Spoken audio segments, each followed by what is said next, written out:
mean, you don't have to look very hard to see that employment is outdated.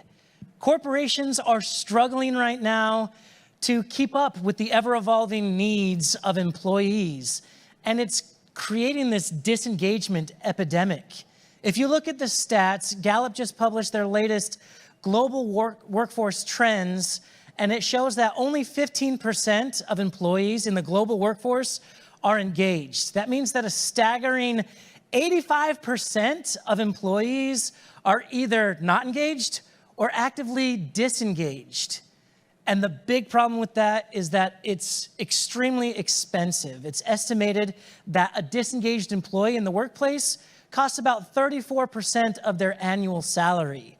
If they leave their job, that costs the company 50 to 60% of their annual salary, which if you do the math, and Gallup has done this for us, that costs $7.8 trillion in lost productivity globally. That's a huge waste of money because employees are not happy.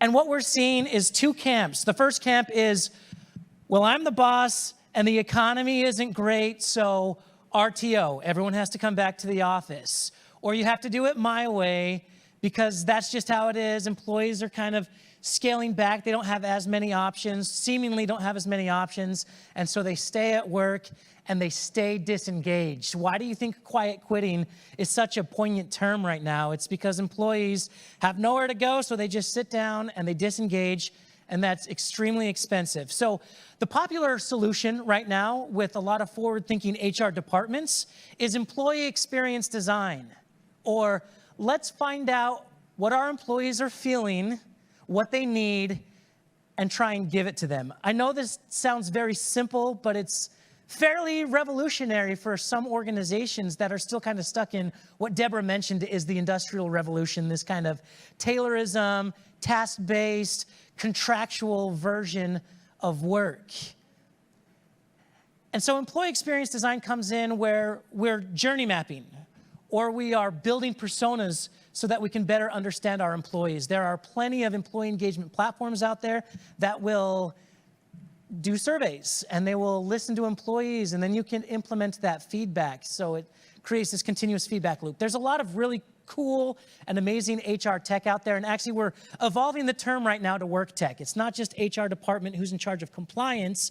Their job now is how do we design experiences for employees that matter, that they want to be there, and that's employee experience design. However, the premise of our book is that employee experience design will fail for two reasons.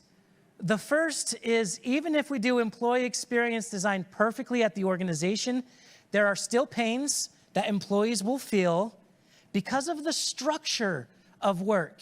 Sure, you've done all the right things to make your employees happy, but they still have to have a boss. They don't really like that. They still have a 9-to-5 job. They might have to come into the office when they want a more customized version of work, or this hierarchy of a central group of decision makers who tell me exactly what I need to do.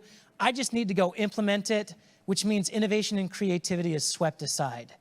The second reason why it's not going to work is because there are emerging technologies right now, which you have seen at this conference, whether it's the metaverse, VR, XR, Web3, decentralized work. There are technologies that are emerging faster than corporations can adjust. And because of that, we will see a major shift in the power dynamics of I'm the employer, I have the power, contractually you're obligated to do exactly what I say, to I'm the employee and I just have to do what you say and don't ask questions or else someone else will take my job.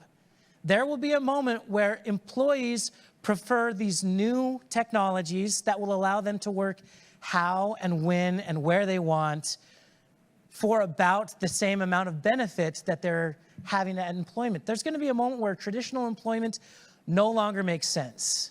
And it already doesn't make sense, and companies are adjusting. If you look at the stats on major organizations like Walmart and Siemens, and even like retailers, frontline employees at McDonald's, you'll see that their workforce is no longer a majority full-time employees. They leverage maybe part-time employees, because it makes more sense. They leverage freelancers and contractors.